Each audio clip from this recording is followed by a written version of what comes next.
You might say your business is customer focused, but is it really true? What if your sales are lagging, but not because of your offer, but it's because you're building everything backwards? On today's episode of Profit with a Plan, I sit down with Andy Halko, creator of the world's first AI customer clone platform, to expose why companies are failing their buyers without even realizing it. We'll discover the sneaky signs that you're not as buyer centric as you think, and why you're knowing your customers better than your competition is the ultimate advantage, and how to use AI, yes, really, to replicate your ideal buyer and drive more aligned growth. So if you're ready to stop guessing and start selling to what your buyers actually want, this episode's a game changer. So join me on Profit with a Plan.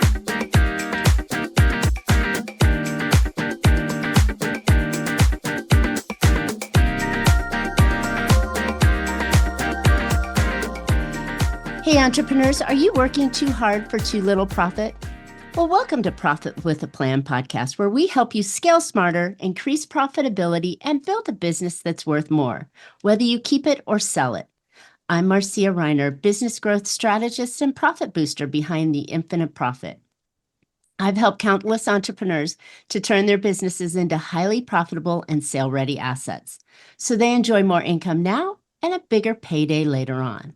So join me for practical strategies, expert insights, and proven steps to make your business more profitable, more valuable, and built to last. Today's episode is sponsored by Infinite Profit, where we don't just talk profit, we deliver it.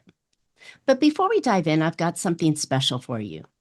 If you're a business owner who's tired of overcomplicated, overpriced marketing strategies that just don't deliver, listen up. What if there was a simple, affordable way to market your business that actually works? The Profit Booster Marketing Hub is your all-in-one marketing system built specifically for busy entrepreneurs who want real results without hiring a full team or wrestling with the tech. It's automated, it's intuitive, and it comes loaded with pre-designed templates, a full functioning CRM, social media tools, email, text automation, and much more. Everything you need to capture, nurture, and close leads. So if you're ready for a low-cost, easy-to-use marketing system that gets the job done, visit profitbooster.biz and let's make your marketing way more profitable. All right, let's jump into today's episode.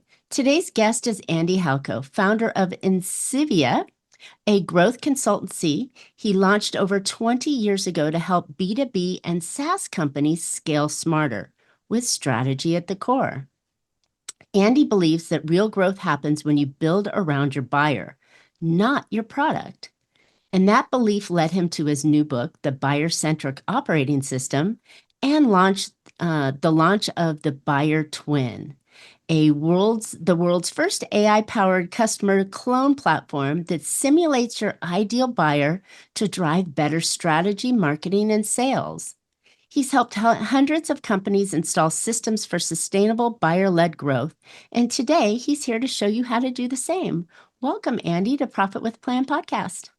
Thank you. I'm so excited to chat and talk about, how you make an organization buyer centric. Ah, I love it. It is so important.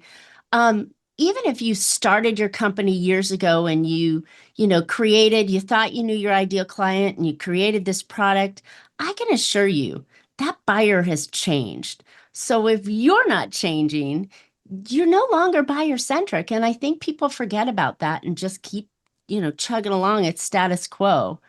It is really crazy. So I'm really excited to talk about this with you. But before we get started, how did you get into this kind of focus of the buyer-centric space?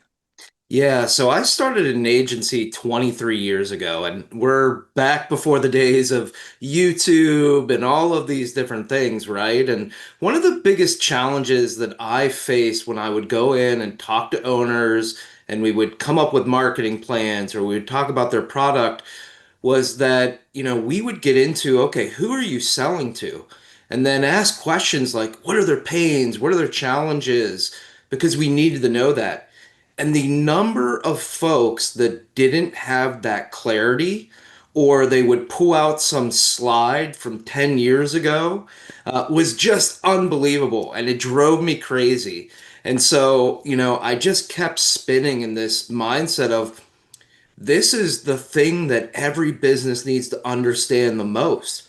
They Mm. have to understand what are the buyer's pains, or they can't create a product that's actually sticky. They have to understand what motivates a buyer, or they're not going to create ads that are going to actually get clicks. They have to understand what are the decision factors and the influencing factors when a buyer makes a decision, or you can't have a sales team that's actually going to convince people to close. And so for me, it just all came back to if we get that one thing right, everything that comes after it really starts being so much more effective, Mm. efficient, and impactful.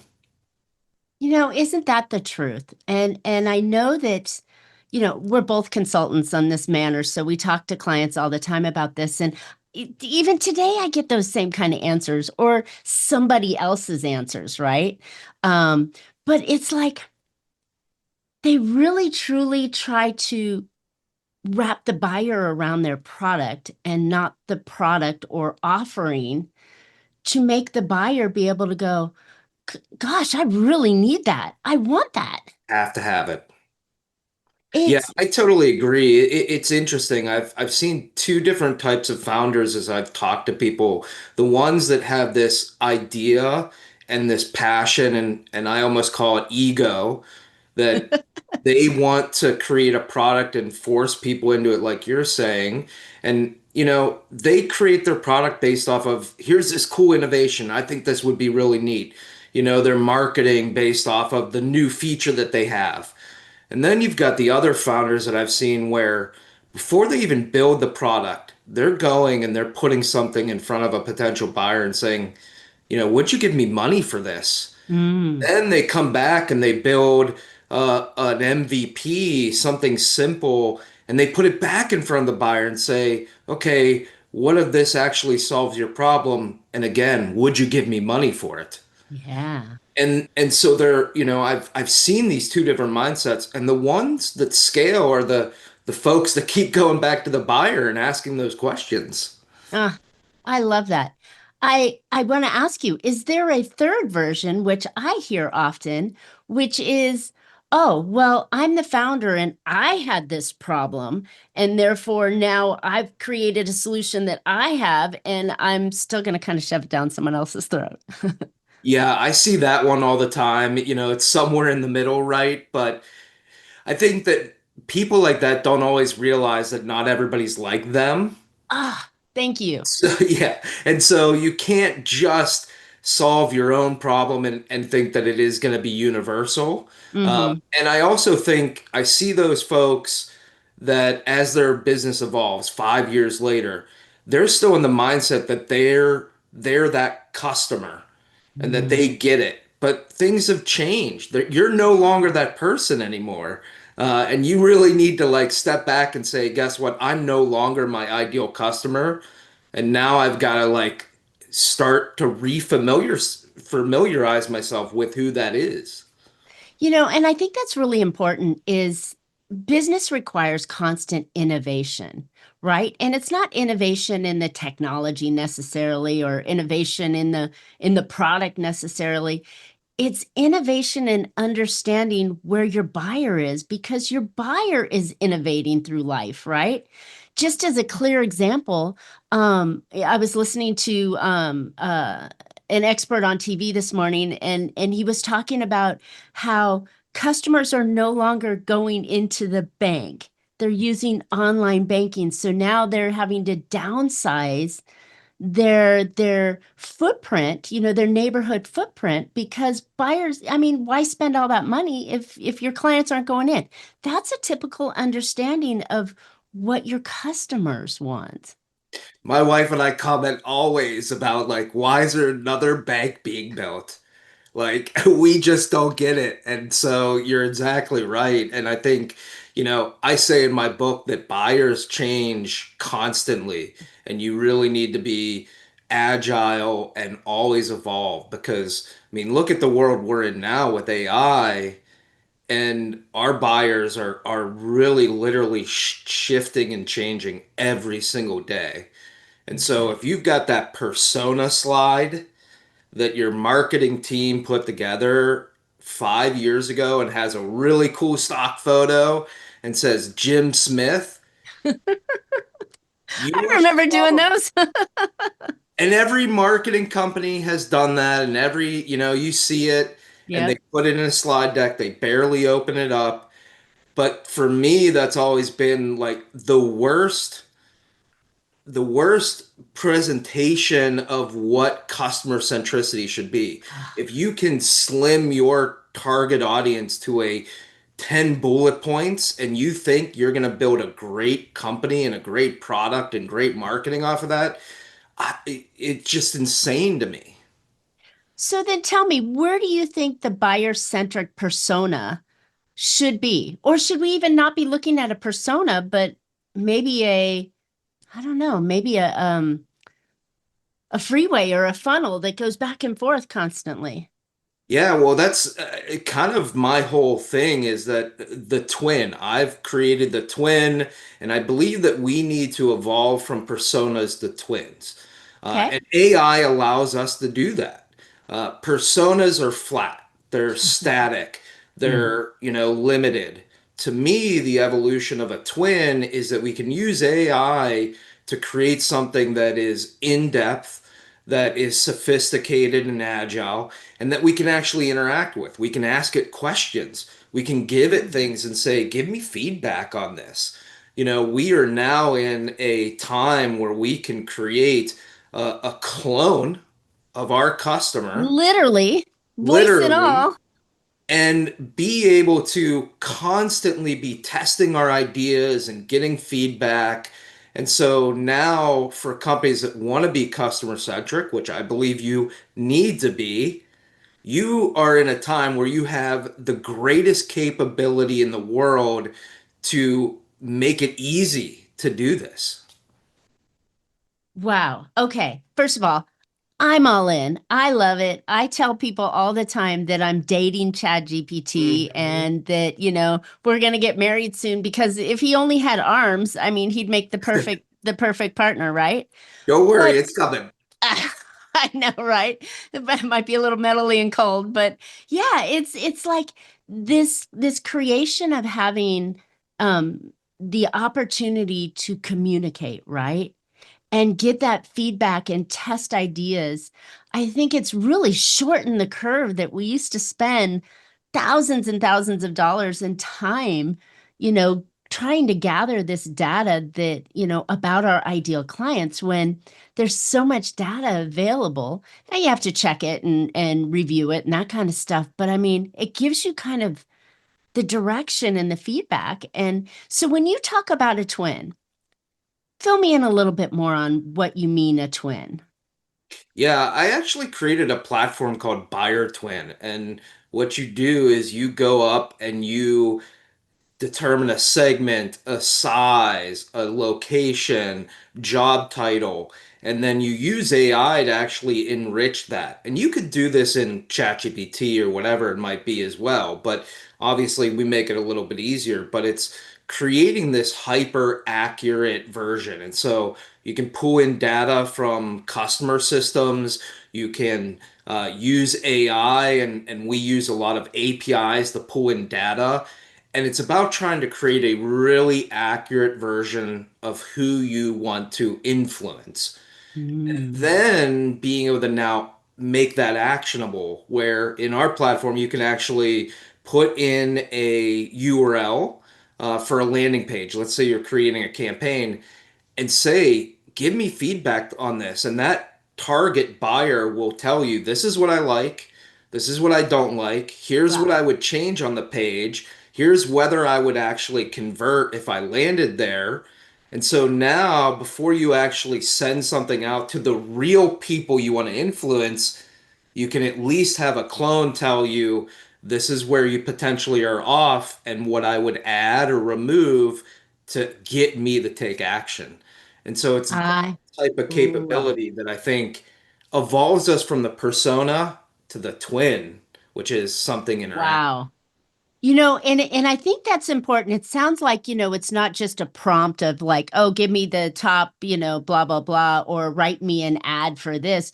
You're actually through your product, you've trained the agent to be able to know exactly what you're looking for and what we call seasoning, and you're putting in your information and your best clients' information, and you're really building that, like you said, the twin that will actually be able to process data and give you the feedback before you go spending money. Because if anybody's spent money with ads before, they know you spend a lot of money up front to get data and test the system. And, Right. and 6 months later, you still don't have a client out of it.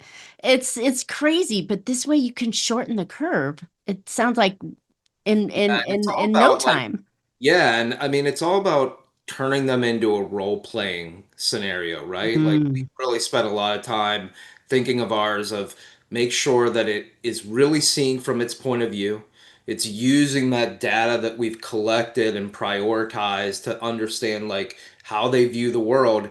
And then we give them some context of the company that you are, and it is very much like you have a customer sitting next to you that has an idea what your business is, and you just showed them an ad and you said, "Hey, well, do you What do you like think? this?" And you're getting that feedback right there. And so Wow. I really do think for anybody that is trying to um, get over a plateau or improve what they're doing in product marketing or sales, this concept of a twin, however you do it, is a game changer. Are your podcast guest appearances leading to real business, or are you just hoping that listeners will take action?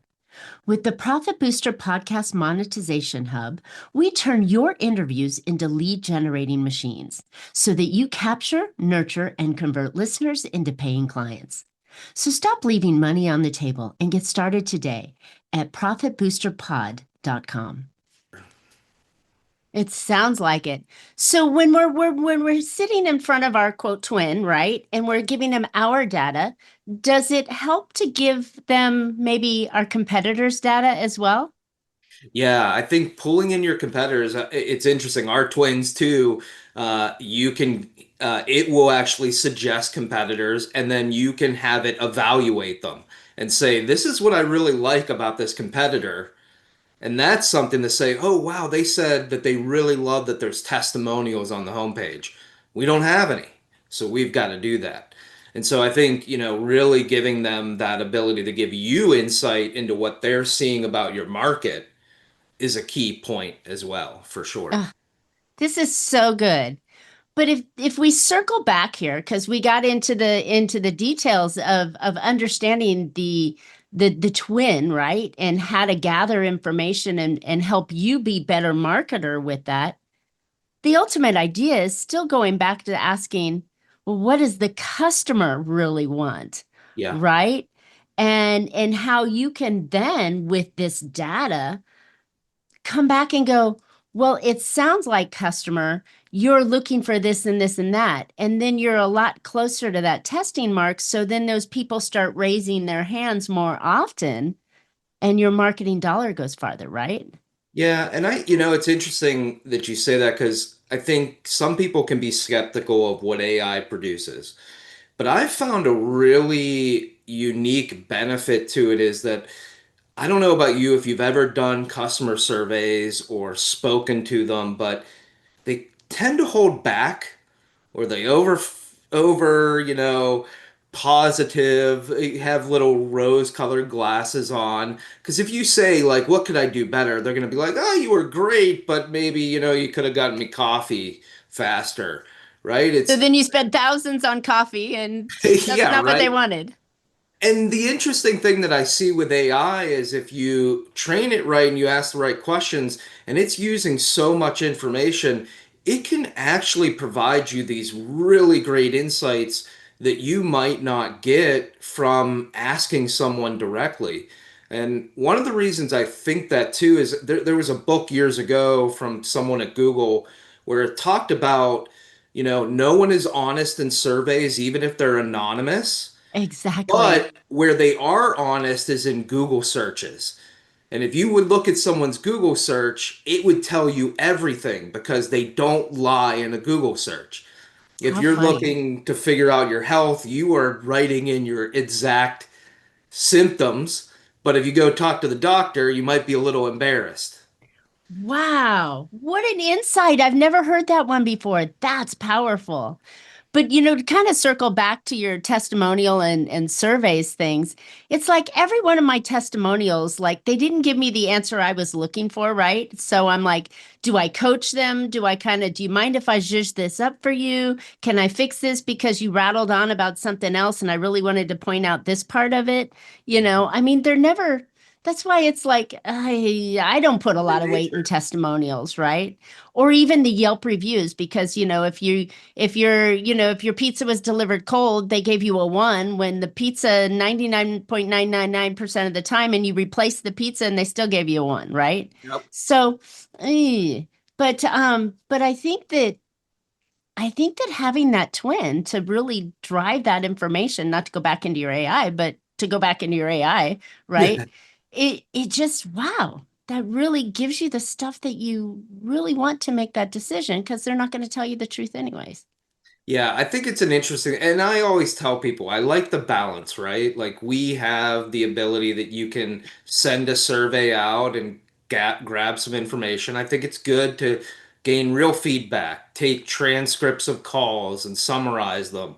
And so real information is good. But I also think letting AI do some of the things that it can be really good at, which is, be unbiased, really look outside the box and say, you can prompt it correctly to really have it think like that person, but give you the answers that you might not typically get from them. Mm. And so I think like that balance is so powerful that for people that say like I only want to hear directly from a customer and I don't trust AI, that's the wrong answer. And I also think for people that say like I'm only going to use AI and I'll ignore my customers, that's the wrong answer too. I love the balance line because we both know that there are many customers or real many listeners that do believe that, right? And I think having that balance gives you that blend of both, right? As you said. So okay, so when we're talking about buyer centric, right, and we find out that our widget or service is not exactly what the buyer is looking for at this time, what do you recommend when you find that? Do you know, total retrofit or like you're Well, done, close the business, it's yeah. over, go cry someplace in the corner. Well, I think that validation is a journey, right? You learn and you adapt. I don't think any business that, you find out that something's not liked and you adapt what you're doing. I think evolution is better than putting your head in the sand and doing nothing. Mm, And so getting that feedback and I think that's what stops a lot of people is they're afraid to hear that. The yeah. amount of like startup founders that I've had conversations with that I can just sense the fact that they didn't do enough research and they didn't talk to enough people is that they didn't want their idea to get destroyed. Their baby, right? Their baby. And Oh my so, goodness. but that is just ruinous. And I I have to agree. yeah. I've got a client that, or past client, we have recently parted, thank goodness, that was so living in yesterday because yesterday he had fantastic SEO and ranked really high for his service and did really well. And things flatlined and now they're negative lining, and he's spending so much time, energy, and effort chasing something that in my recommendation was kind of dying in the Mm, current form, and he had to evolve and innovate in his marketing as well as his product offering. yeah. And I kept getting this the entire time because he's like, no, it's that problem. I'm not the problem. I'm the greatest, latest. I'm fantastic. And people will spend lots of money with me. And I'm like, Yeah, it's one of those. I think the same thing that gives you that ability to start a business and to run a business, that confidence, a little bit of ego. Obviously, you go through bad times as a business owner. I have, and you have We to have all have. lens of like, I've got to keep going.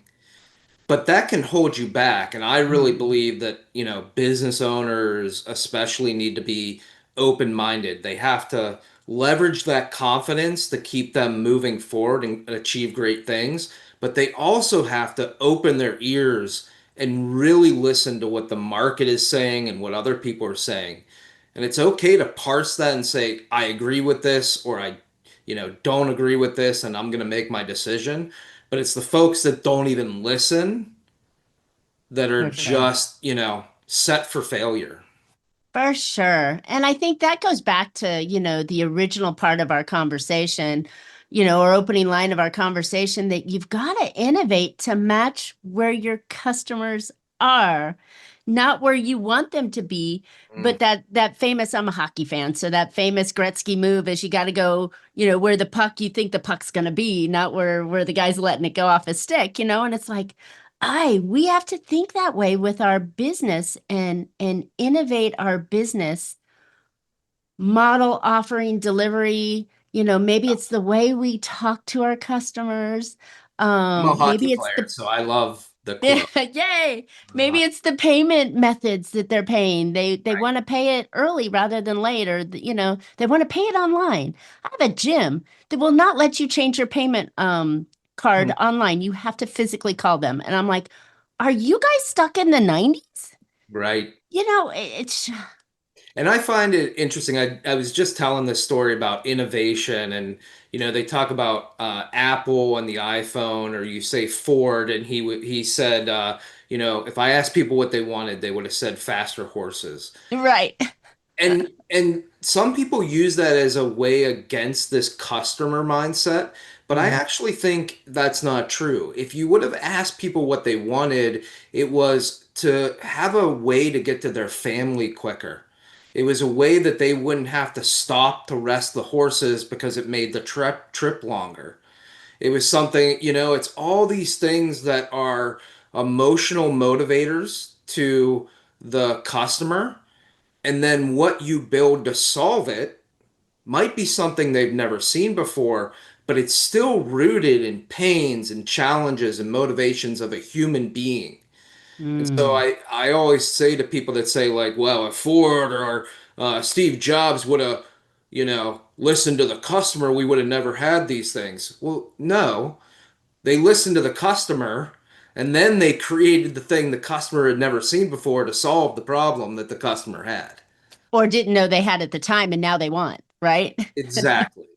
So I think that idea of innovation is great and we're all smart, but if it doesn't root in what Mm. humans want, it doesn't matter how innovative you are. That's the dots connecting that so many people miss. Is Yeah, that please. I was just going to say it's that thing that they want and need, whether they realize it or not. If you could be a visionary and create something they don't want yet, but they're going to really like, that's on the outer edge. But at the same point, you're delivering you're delivering a product that your customer wants to buy, or you're not really in business. Yeah, I think innovation for this is really cool, but it doesn't actually solve a problem or create an emotion.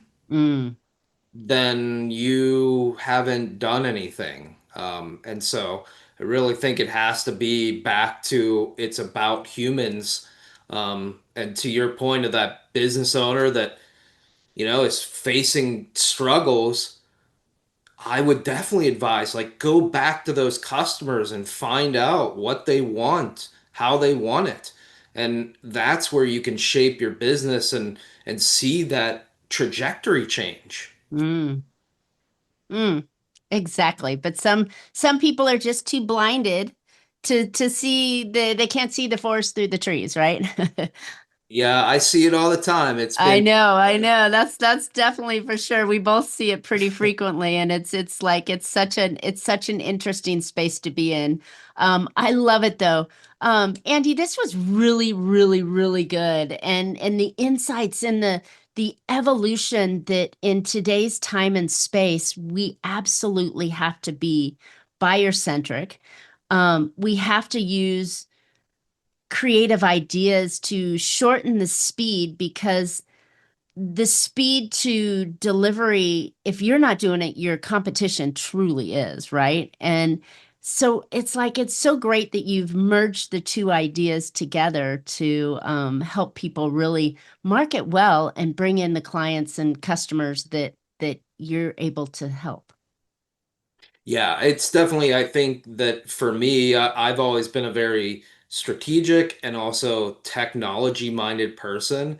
And I've kind of found my ikigai. You can look that up if you want, but ikigai, where it really bridges all the things that I'm good at, which is taking the idea of this customer centric, which I really believe at my core philosophy, and now the technology that we have, Mm. being able to merge those two to create a powerful way for companies to really improve pretty much every aspect of their business. I love it. I love it. It's so exciting. We're in an exciting time for sure in business if Very you much. embrace rather than reject. So, Andy, where can listeners find out more about you, your company, and your buyer twin? Yeah, if they want to go to andyhalko.com, I've got, my books and product and all of that stuff there. I would also encourage people to look. I have a book coming out called The Omniscient Buyer, which I think is so powerful in the fact that we are about to face the biggest change in buying habits that we've ever seen in the world. Our buyers will be coming to us with all of the knowledge. They will do their discovery in AI. They will ask for comparisons. They'll ask AI to give them a summary of the reviews. And so by the time they reach you to buy something, they will know everything about you. Wow. So my book is all about how do we need to evolve to deal with this whole new animal that is Wow. our buyer. Wow. That's exciting and scary all at once, Very right? much. So yeah, check out the Yeah. Omniscient Buyer. It should be a good one. I love it. Well done. And I love the forward thinking on this because we have to prepare. Yeah, It, we're in the greatest period of change in a long, long time, and we are definitely in the either adapt or die for business. oh, isn't that the truth? Wow. Okay, listeners, adapt or die. That's the focus for sure on this. Thanks so much for listening and tuning in today. I hope you got some valuable insights and actionable ideas that will help you make your business more profitable. And I know looking at Andy's thought process and the way that he's able to connect the dots, if you can incorporate that buyer centric mindset and use some of the technologies that are out there, including his buyer twin and his really cool book coming out, to shape your business, you're going to be ahead of the curve. And if you wait until next year to implement this, you're gone, you're lost, right? It's got to be at speed, right? And not FOMO speed, but educated knowledge speed. So I would encourage you to open your mind, think about your buyer and how you're delivering your offerings. I myself have evolved over the years from one way, shape, or form to where my clients are telling me that that's what they need and want, right? And I would encourage you to do the same. All right. Well, if you're let's kind of wrap this thing up and keep going and if you're Yeah, thank tired of you for that having me marketing, on right, it. that's complicated, time consuming, go check out the Profit Booster Marketing Hub. You can find that at profitbooster.biz and don't forget to subscribe to future shows. You can always find Profit with a Plan on any of your favorite podcast platforms We're looking forward to more great profitable information on next week's show. So until then, make your plans and profit with them. Thanks so much, Andy. This was really good. Thank you.